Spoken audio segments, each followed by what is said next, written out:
YCP వాళ్ళు అమరావతిలో పర్యటించడానికి first of all వాళ్ళకి ఎటువంటి అర్హత లేదు. ఎందుకంటే అమరావతికి వాళ్ళు స్వచ్ఛందంగా ఒప్పుకొని నిజంగా వెళ్ళుంటే కనుక వాళ్ళు ఒప్పుకొని వెళ్ళుంటే కనుక అది సపరేట్ పార్ట్. ఈరోజు వాళ్ళు పరామర్శించడానికి వెళ్ళారా, లేకపోతే దేనికి రౌడీయిజం చేయడానికి వెళ్ళారా? వాళ్ళ వెనకాతలు వచ్చిన వాళ్ళందరూ కూడా రౌడీయిజంతో వెళ్ళి ఆఖరికి పోలీసులు కూడా ఇన్ఫామ్ చేశారు.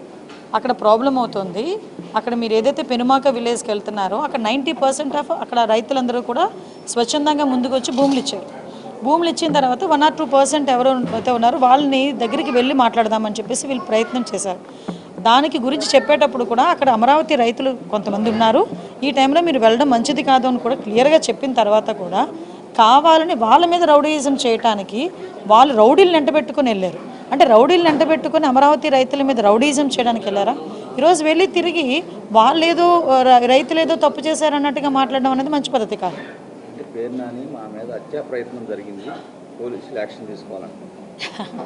అంటే విషయం ఏంటంటే అసలు ఏం జరిగిందనేది డిపార్ట్మెంట్ చాలా క్లియర్గా వాళ్ళ దగ్గర పిక్చర్స్తో సైతం ఉన్నాయి. ఈ వెనకాతలు వెళ్ళిన వాళ్ళు ఎంతమంది రౌడీ షీటర్లు ఉన్నారో కూడా అందులో కూడా తెలిసింది, క్లియర్గా ఉంది. అందులోని వాట్ ఎవర్ ఇట్ వాళ్ళు కంప్లైంట్ ఇచ్చారు కదా, ఎంక్వైరీ చేస్తాము. యాక్చువల్గా అమరావతి ఈరోజు శరవేగంగా ముందుకెళ్తుందండి. అమరావతి అన్నది, అమరావతి రాజధాని అన్నది ప్రజల కలల రాజధాని. అటువంటి రాజధాని ఈరోజు ప్రపంచంలో నెంబర్ 1 పొజిషన్లో నిల్చోబెట్టడానికి గౌరవ ముఖ్యమంత్రి గారు రోజు ప్రయత్నం చేస్తున్నారు. రోజు ప్రయత్నమే కదా, కష్టపడుతున్నాం. ఈరోజు ప్రతి ఒక్కరు కూడా కష్టపడుతున్నాం. అధికారులు కానీ, ఇటు ప్రజాప్రతినిధులుగా మేము కానీ అందరం కూడా అమరావతి 2027 నాటికి పూర్తి కావాలి అని చెప్పి ఒక దృఢ నిశ్చయంతో మేము పనిచేస్తూ ఉంటే దాన్ని డిస్టర్బ్ చేయడానికి వెళ్ళడం తప్పించి ఈ రోజు వరకు ఆ రోజు అమరావతి రాజధానికి వాళ్ళే కదా ఒప్పుకున్నారు. తర్వాత వీళ్ళు 3 రాజధానులు అన్నారు, ఇంటికి పంపించారు ప్రజలు. మళ్ళీ ఈరోజు వచ్చి మావిగాని అంటున్నారు.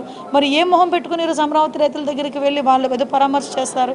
నేను ఒకటే చెప్తున్నాను, అమరావతి పూర్తి అయిపోతే వీళ్ళకి కనీసం ఆ సీట్లు కూడా ఉండవు, ఆ మనుగడ కూడా ఉండదు అనే ఒకే ఒక ఉద్దేశంతో వాళ్ళ భయంతో ఈరోజు అమరావతిని డిస్టర్బ్ చేయడానికి రౌడీ మూకలను తీసుకుని వెళ్ళిన సందర్భం తప్పించి అంతకుమించి ఏమీ కాదు. వీళ్ళు కంప్లైంట్ చేశారు కాబట్టి మేము సమగ్రంగా విచారణ చేస్తాం. యాజ్ అ హోమ్ మినిస్టర్గా డిపార్ట్మెంట్ వాళ్ళని కూడా ఇందాక నేను ఇన్ఫర్మేషన్ కూడా అడిగి తీసుకున్నాను. ఇక్కడ ఎవరు ముందు ప్రొవోక్ చేశారు, ఎవరు దాడులు చేశారు అన్నీ కూడా క్లియర్గానే ఉంటాయి. కాబట్టి అందులో ఏది దాచేది అయితే ఇది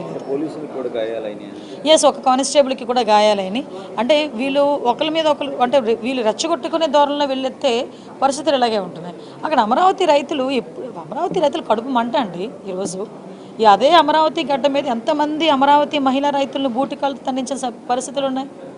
అదే అమరావతి గడ్డ మీద రైతులు రోడ్డు మీదకి వచ్చి వాళ్ళు ధర్నాలు చేసుకుంటే ఎన్నిసార్లు లాఠీ చార్జీలు చేయలేదు?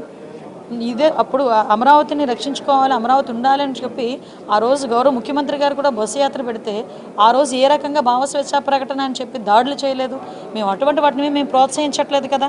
ఈరోజు మీరు వచ్చారు, మేము క్లియర్గా చెప్పాము వద్దు అని చెప్పాము, పోలీస్ డిపార్ట్మెంట్ వాళ్ళు చెప్పారు. మీరు కొంచెం సహకరించాలి. కాదు, మీరు రౌడీయిజం చేయడానికే, దాడి చేయడానికి, అమరావతి మీద బురద చల్లడానికే వెళ్ళారు. కాబట్టి ఈరోజు ఇలాంటి పరిణామాలు ఉన్నాయి. అయినప్పటికీ కూడా ప్రభుత్వం దీన్ని సీరియస్గా తీసుకుంది. మేము ఎంక్వైరీ చేసుకుంటాం. ఈరోజు 164 సీట్లు తీసుకున్నామండి మేము ఎన్డీఏ కూటమి సభ్యులు. 164 నియోజకవర్గాల్లోని కూటమి ఎమ్మెల్యేలే గెలుచున్నారు. మ్యాక్సిమం అన్ని చోట్ల టీడీపీ కార్యకర్తలు, జనసేన కార్యకర్తలు ఉంటారు. పబ్లిక్ ఉంటారు, అందరూ ఉంటారు. అందరూ ఓట్లేసి గెలిపించిన వాళ్ళే కదా. ఈరోజు పబ్లిక్ని కూడా కావాలని చెప్పి టీడీపీ కార్యకర్తలను పేరు చెప్తే అలా అమరావతి రైతులు వాళ్ళందరూ అమరావతి రైతులు వాళ్ళ తాలూకా ప్రాబ్లమ్ను వాళ్ళు ఈరోజు ఎప్పటి నుంచో ప్రాబ్లం ఫేస్ చేస్తున్నారు. వాళ్ళు అమరావతి రైతులు వీళ్ళ తాలూకా న్యూసెన్స్ వల్ల అమరావతి ఎట్టి పరిస్థితుల్లోని వెనకడుగు వేయకూడదు అనే తాపత్రయంతో ఉన్నారు.